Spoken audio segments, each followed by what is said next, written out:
Can you pack for an Alaskan 10-day cruise in nothing more than a carry-on bag and a personal item bag? Well, I did it, and I'm going to show you how I did it. So stay tuned.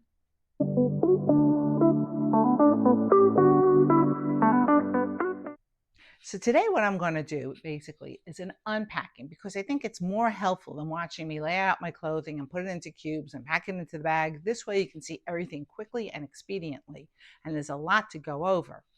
Also, I'm also going to vlog a little bit about my Alaskan cruise. Now, we took a Holland America cruise, and this was my very first cruise anywhere. And I watched a lot of videos about Alaskan cruises, and what they said overwhelmingly is they overpacked.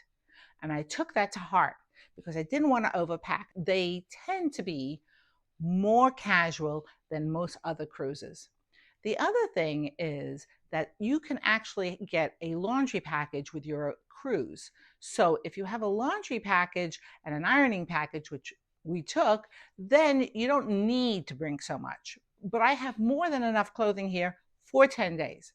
And in fact, we actually spent 2 days in Vancouver before embarking on the Holland America tour, and I had even clothing for that. And if you have any questions about this pack or anything else about the Alaskan tour, please leave it in the comments below. Now, anything that I talk about in this video, I'll drop in the description down below. And if you're finding any value in this video, please don't forget to hit the like and subscribe button below, because that tells YouTube you enjoy my videos. Let's get into the pack. So this is my personal item bag. And as you can see in this footage here, I had no problem getting it into both Frontier and Spirit Airlines baggage sizers. People lately seem to doubt me about what the bag is like fully stuffed. And that is going to get into the airlines that I chose, which was both JetBlue and Delta. So this bag complies. So let's go over what was in this bag. Before we do that, why don't I show you how you don't lose track of what day it is on a ship? That's right. They put it on the floor of the elevator. So if you're losing track of the days, you don't have to worry. Just look at the floor on the elevator and the map will tell you what day of the week it is. Let's get into the bag. I love this bag. This is very much like my Baze bag because it has a shoulder strap and it has a handle and it has a pass-through. On this side, I usually leave it open because there's the charger. This side of the bag, I keep my blow-up footrest because I am taking JetBlue, which means I'm not going to be that comfortable. I keep that in there. And this front pocket I reserve for my passport, my travel papers, and my phone. So that's that. In an earlier video, which is right over here, I showed how I can use the bottom of this bag as a packing cube, and I did that in this case also. Now I'm going to open it up before I even go through the top, and you will see I have a pile of clothing here. It's mostly pants, so I have 2 pairs of jeans, 2 pair of thermal pants, 2 leggings that can be worn as layering items, and a layering top. And this outfit, I love it. I got it from Athleta. It is a top, matching pair of pants with a lot of pockets. I got to show you the pockets because these are great pants for traveling, and a matching grab. So it's a great outfit. It was multifunctional. I wore it throughout the trip. So that was what was in the bottom part of this bag. So what's inside the bag? Now you might think that I don't have everything I want, but I do.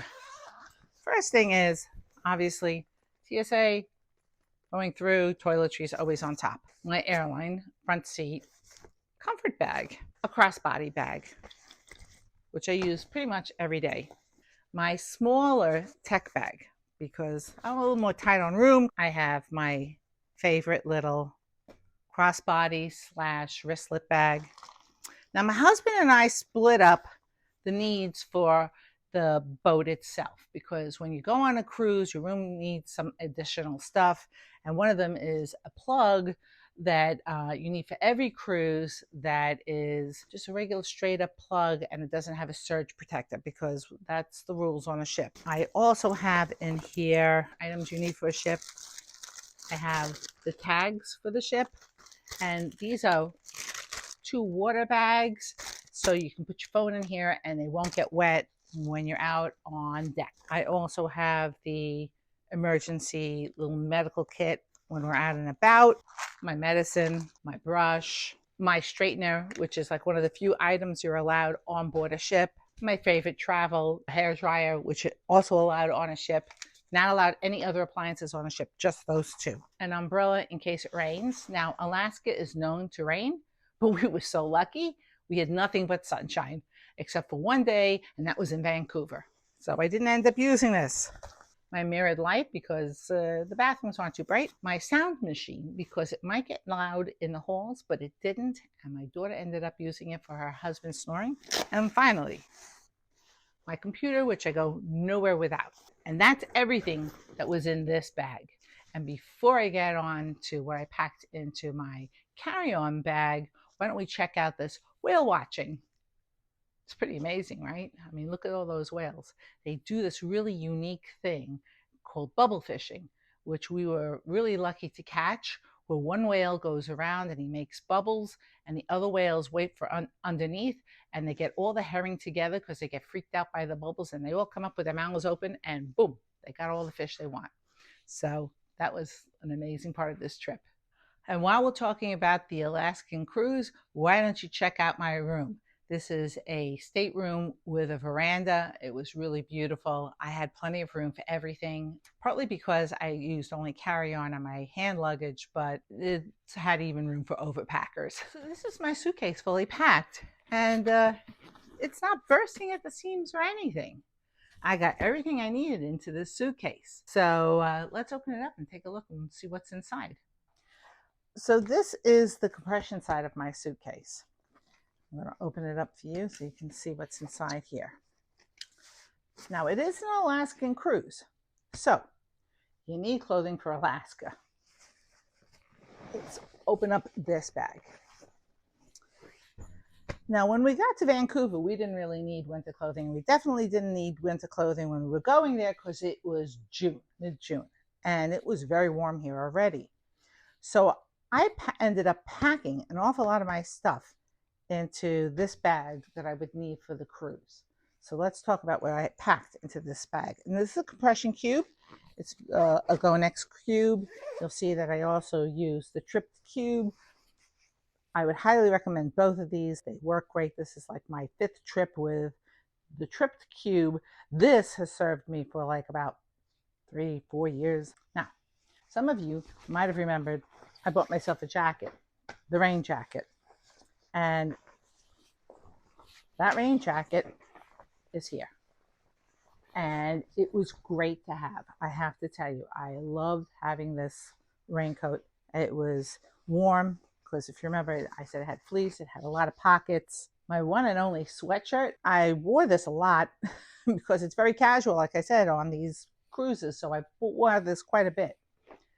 This is my North Face fleece. You can either wear it as is or on top of something. It's a good layering piece, as are these North Face fleece pants, which are also waterproof, by the way. These are heavy duty warm socks, and I brought 6 pairs of these and I put them in here. And last but not least, my puffer jacket, which was great because I could layer it if I wanted to underneath the raincoat, but I never ended up having to. As a matter of fact, I only wore this puffer jacket twice, which was when we were out on deck at Glacier Bay, which you can see now, or when we were in College Fjord, which is an area that you pass through that has glaciers on both sides, and you can see that here.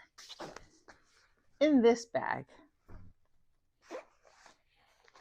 I have, because you need this, one long sweater. This is, by the way, my dress clothing. A little topper sweater that I can wear over my dressier clothing. This is a jumpsuit, a black jumpsuit that I could wear. They had 2 nights of fancy dress and 1 night that was orange night because orange is the color of Holland, and so you wear orange all day long. another dress top,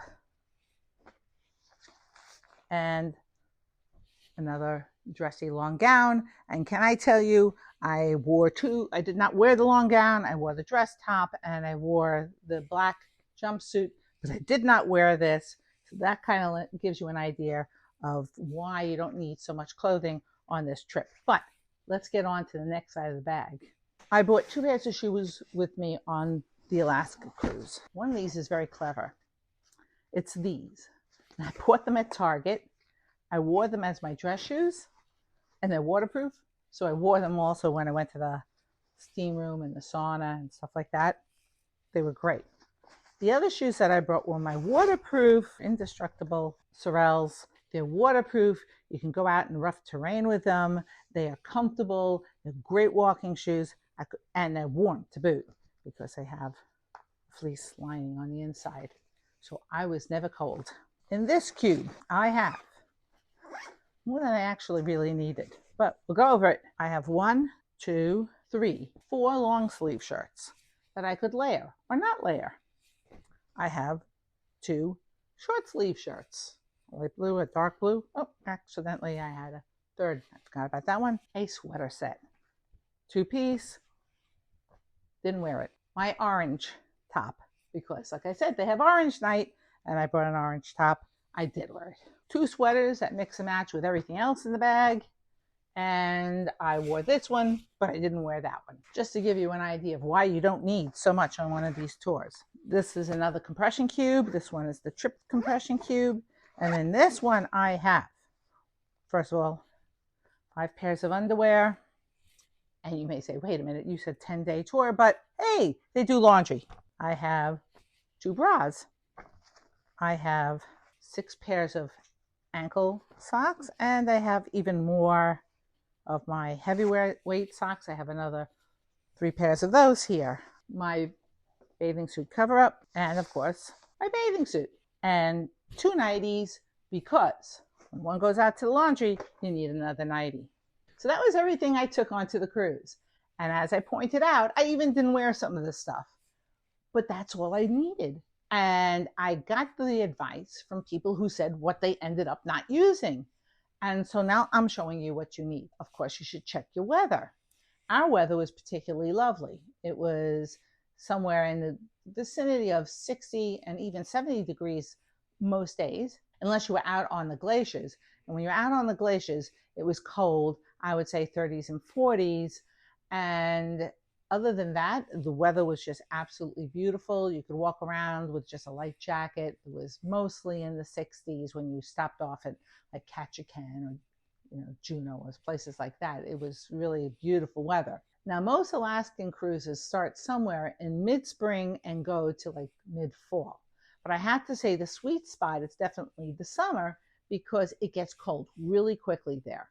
And that might change this pack an awful lot. Also, it rains a lot in Alaska. We were just lucky. I mean, it was just outstanding weather. But you should always pack for the rain, and hence why I packed an umbrella that I never used, the raincoat I barely used. Other than that, you don't need any more than this for a cruise. And now I'd like to share with you some beautiful views of Alaska. And I'm not going to talk because they speak for themselves.